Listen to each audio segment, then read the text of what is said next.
isso aí, galera. Vamos então começar a nossa introdução ao movimento circular, né? A física. Muitos conteúdos da física a gente sabe, a gente percebe que conseguimos visualizar eles no cotidiano. E com o movimento circular não é diferente. A roda gigante, por exemplo, quando você está lá dentro de uma roda gigante andando, vamos falar assim, numa roda gigante brincando lá, a trajetória do movimento ao qual você está fazendo parte é um movimento circular. O carro, quando está fazendo uma curva, também está, pelo menos parcialmente, em movimento circular. Um peão, que você talvez tenha brincado quando você era mais novo, também faz um movimento cuja trajetória é circular. E o nome do movimento é circular justamente por conta da sua trajetória. Para quem não lembra, a trajetória representa o caminho com o qual o corpo está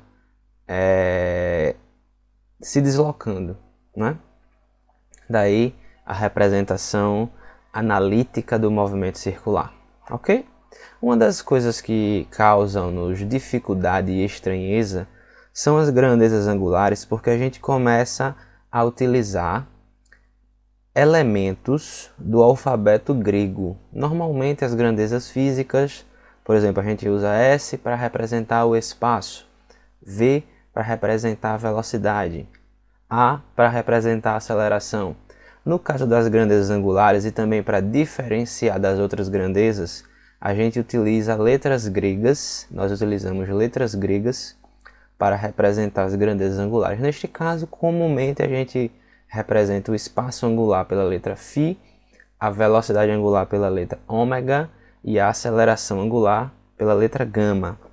Mais importante que a gente entender como é que a gente representa, porque essencialmente você não precisa memorizar essas representações, mas o que a gente precisa entender é como é que a gente relaciona a grandeza angular da grandeza linear. Aqui está um exemplo. S, que é o espaço linear, é igual a φ, que é o espaço angular, vezes o raio da trajetória. Assim a gente representa a velocidade. Linear é igual a velocidade angular vezes o raio da trajetória. E por último nós temos a representação, até a gente já consegue fazer por analogia, né? A aceleração linear é a aceleração angular vezes o raio da trajetória. E em resumo, a grandeza linear sempre vai ser igual a grandeza angular vezes o raio da trajetória. Por que isso acontece? É muito simples. Imaginemos que um corpo ele saia de um lugar, saia de um ponto e dê uma volta completa. Dê uma volta completa na circunferência. Para calcular o comprimento da circunferência, a gente usa uma fórmula da matemática.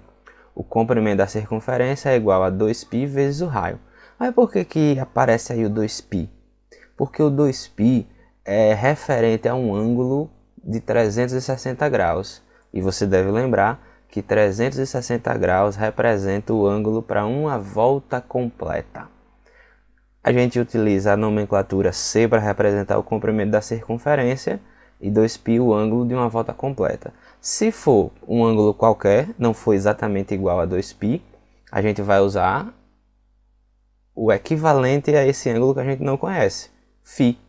E, como não representa mais uma volta completa, em vez de usar C de comprimento da circunferência, vamos usar S, que é o espaço linear proporcional ao espaço angular que ele percorreu anteriormente. O movimento circular, ele é talvez o primeiro, pelo menos que a gente estuda na física, o primeiro movimento periódico que a gente estuda. O que é um movimento periódico? O que é um evento periódico? Um evento periódico é aquele em que se repete à medida que o tempo vai passando. Por exemplo, a Lua girar ao redor da Terra, a Terra girar ao redor do Sol, a Terra rotacionar ao redor do seu próprio eixo. São exemplos de eventos periódicos. Aqui está outro. Com que frequência você vai à escola? O fato de você ir à escola é um evento periódico. Você vai à escola normalmente 5 vezes por semana. Tomar sorvete pode ser um outro exemplo de evento periódico. Com que frequência você toma sorvete? 2 vezes por mês, 2 vezes por semana, 3 vezes por dia, enfim, não sei. Mas, se por acaso o efeito de tomar sorvete, o ato ou efeito de tomar sorvete é algo frequente, é algo que se repete, entra no rol de eventos periódicos, pelo menos no exemplo de quem toma sorvete periodicamente. O que é que tem em comum entre todas essas coisas? Além do fato de ser periódico, é porque a gente pode calcular uma frequência de atos em que ele pode ocorrer. E a frequência justamente se relaciona com eventos que se repetem.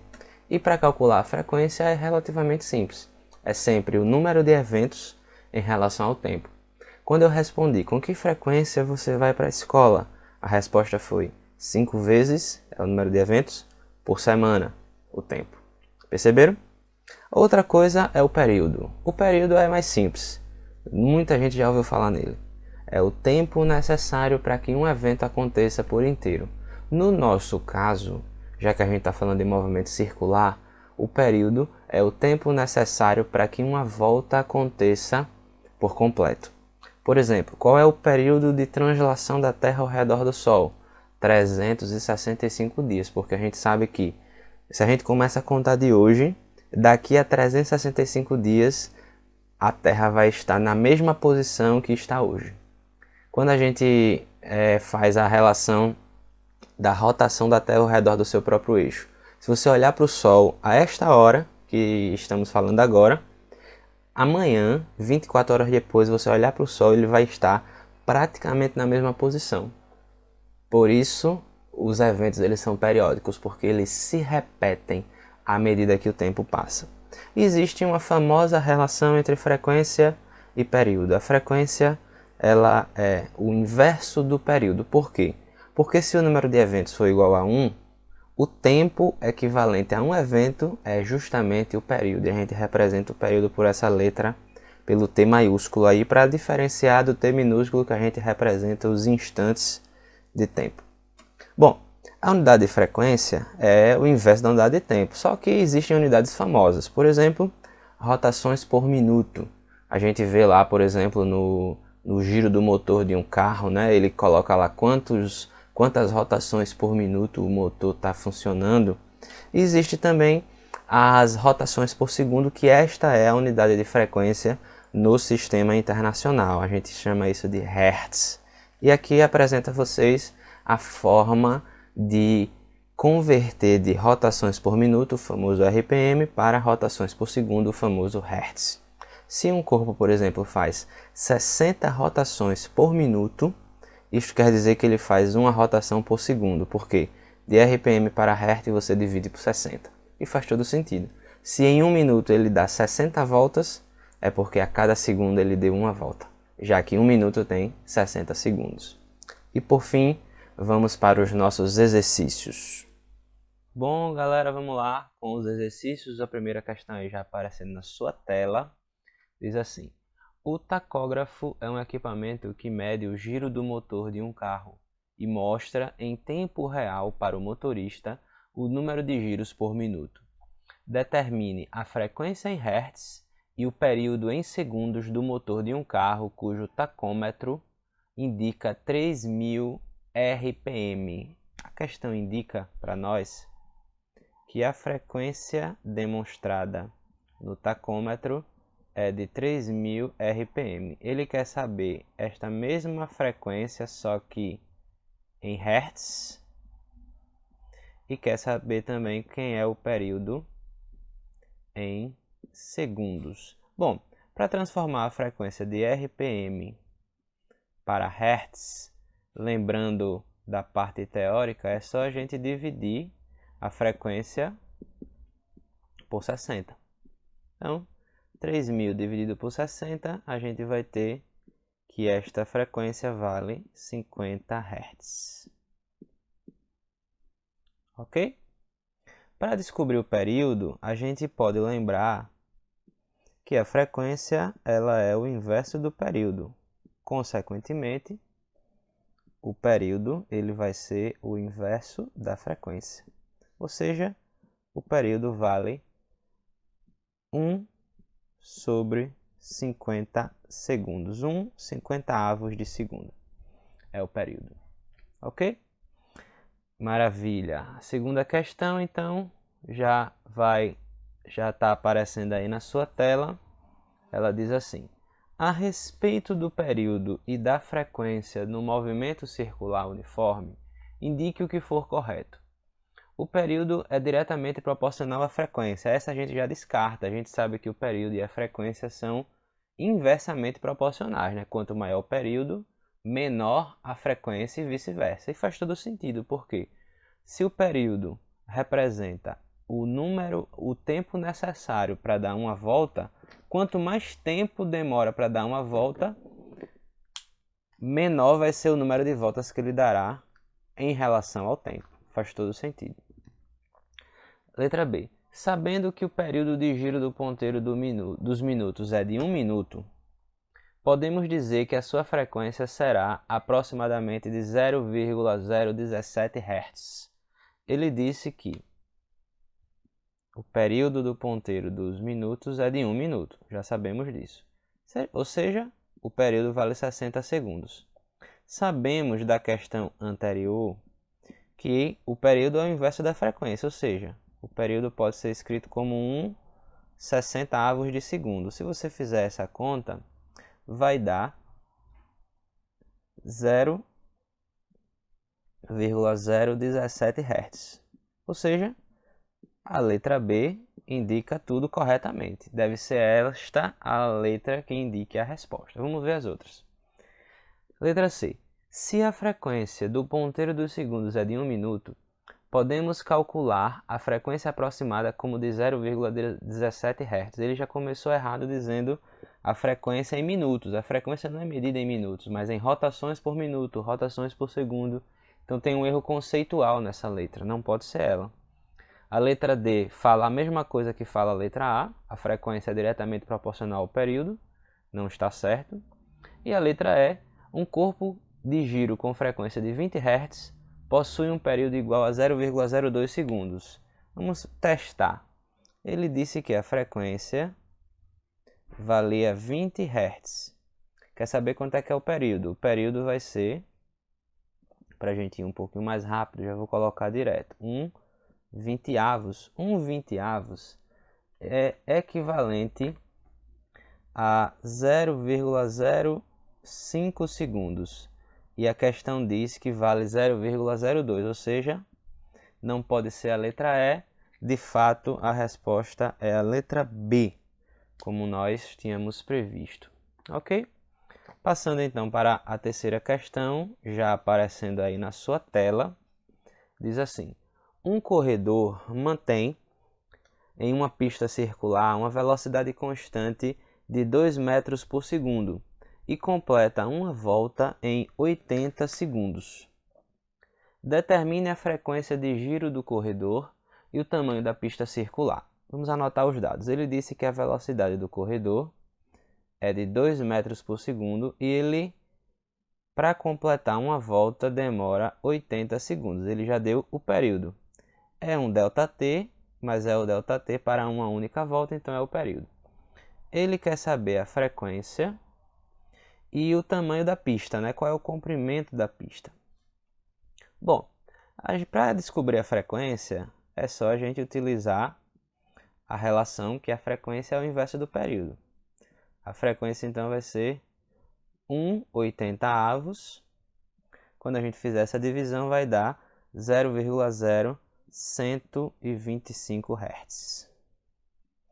Essa é a frequência. Tem duas letras envolvendo aí, mas para descobrir qual das letras é a correta, a gente vai usar a formulinha clássica da velocidade, onde o ΔS vai representar exatamente o comprimento da pista.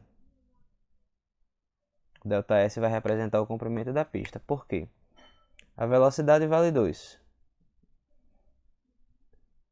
Se eu colocar no lugar do tempo o valor do período, eu vou descobrir exatamente qual é a distância que ele vai percorrer usando essa velocidade neste tempo equivalente ao período. Se a gente faz isso, a gente descobre Quem é o comprimento da pista, que vale 2 vezes 80, 160 metros. Ou seja, a resposta ela está indicada pela letra C de casa. Maravilha! Passando então para a quarta e última questão, já aparecendo aí na sua tela. A quarta questão, ela diz assim: devido ao movimento de rotação da Terra, uma pessoa sentada sobre a linha do Equador tem velocidade escalar em relação ao centro da Terra igual a: adote o raio equatorial da Terra como 6.300 km e π igual a 22 sétimos. Vamos anotar esses dados. O raio equatorial da Terra 6.300 km e considerar π 22 sétimos. Ele quer saber qual é a velocidade escalar da pessoa. Bom, a gente sabe que existe a relação entre a velocidade linear, que é o que ele quer, e a velocidade angular. A velocidade angular, ela vai ser escrita como sendo, obviamente, o deslocamento angular pelo tempo, como a velocidade linear é escrita de forma natural. O deslocamento angular, se ele por acaso percorre uma volta completa, é igual a 2π. E o tempo é igual ao período vezes o raio. Isso aqui que estarei destacando agora é a velocidade angular. Uma das formas da gente calcular a velocidade angular. Então, substituindo o que nós temos, o valor de π vale 22 sétimos. Quem é o período? Nesse caso ele fala de rotação da Terra. O período de rotação da Terra vale 24 horas. E o raio, ele diz para considerar 6.300. Se a gente multiplicar tudo isso aqui, 2 vezes 22 vezes 6.300, nós vamos encontrar 277.200. Tudo isso sobre 7 sobre 24. Quando a gente mantém a primeira, 277.200 sobre 7, multiplica pelo inverso da segunda. Quando a gente fizer essa conta, a gente vai ter que a velocidade é igual a 1.650 km por hora. O que está indicando a letra B. É isso aí, galera. Esses foram os exercícios.